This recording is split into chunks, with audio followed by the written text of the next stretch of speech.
We're gonna add tots, ladies and gentlemen.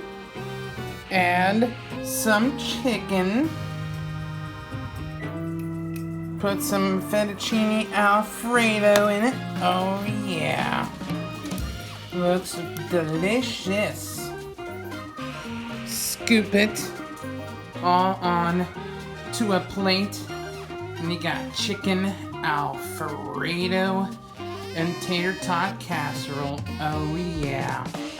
And here we go, ladies and gentlemen. We're gonna give this a try.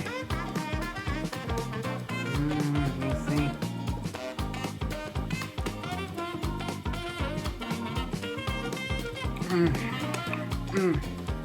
So good.